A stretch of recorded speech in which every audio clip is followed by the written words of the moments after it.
అధిష్టానం దగ్గర పట్టుబట్టి మంత్రివర్గ విస్తరణ చేపట్టిన ముఖ్యమంత్రి అందులో తన ముద్ర కోసం ప్రయత్నించారు. సన్నిహితులను జట్టులోకి తీసుకోవడమే కాదు, శాఖల కేటాయింపుల్లోనూ జాగ్రత్త పడ్డారు. కొన్ని ప్రాంతీయ సామాజిక వర్గాలకు ఇంకా తగిన ప్రాతినిధ్యం కల్పించలేదనే విమర్శలు వ్యక్తమవుతున్నాయి. ఇతర పదవులతో వారిని బుజ్జగించేందుకు రంగం సిద్ధం చేస్తున్నారు.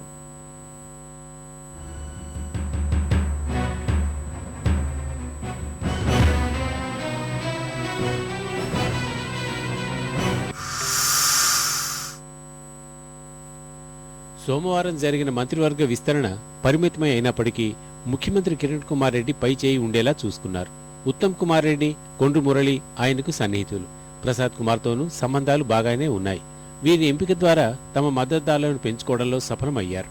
శాఖల కేటాయింపులోనూ తెలివిగా వ్యవహరించారు. అవకాశం వచ్చినప్పుడల్లా తనపై విమర్శలు గుప్పిస్తున్న డీఎల్ శాఖల్లో కోత విధించి కీలకమైన వైద్య విద్య, ఆరోగ్యశ్రీ 104, 108లను కొండ్రు మురళికి కేటాయించారు. ఉప ముఖ్యమంత్రి వద్ద ఉన్న వ్యవసాయ శాఖ తనతో సన్నిహితంగా ఉండే కన్నాకు అప్పగించారు. ఇప్పటి వరకు కన్నా చూస్తున్న గృహ నిర్మాణ శాఖ ఉత్తమ్ కుమార్ రెడ్డికి కేటాయించారు. శంకర్రావు స్థానంలో మంత్రి పదవి పొందిన ప్రసాద్ కుమార్ కు ఆయన శాఖనే కట్టబెట్టారు. సన్నిహితులైన కన్నా, ఉత్తమ్, మురళిలకు శాఖల కేటాయింపులో ప్రాధాన్యం ఇచ్చిన కిరణ్, డీఎల్, దామోదర్ రాజనరసింహల ప్రాధాన్యం తగ్గించారు. హోంశాఖ ఆశిస్తున్న ఉప ముఖ్యమంత్రి కల ఈ మారు నెరవేరలేదు. పైగా తన వద్ద అదనంగా ఉన్న వ్యవసాయ శాఖను కోల్పోవాల్సి వచ్చింది. నూతన మంత్రుల చేరికతో రాష్ట్ర మంత్రివర్గంలో సభ్యుల సంఖ్య 41కి చేరింది.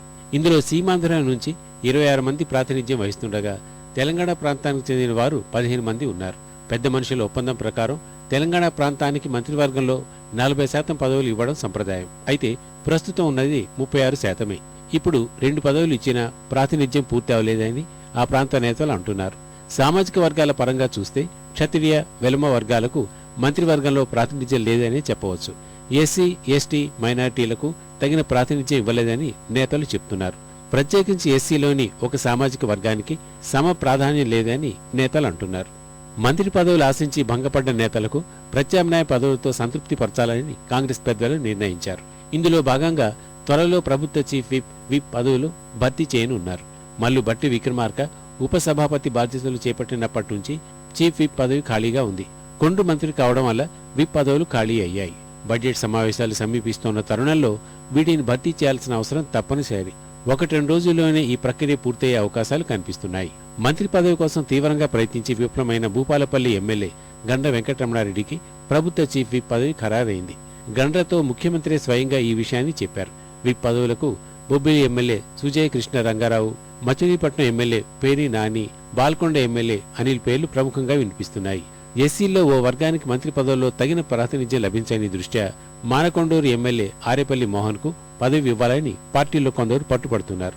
కొంతమంది శాసనసభ్యులకు కీలకమైన కార్పొరేషన్ పదవుల్ని త్వరలోనే కట్టబెట్టనున్నారు.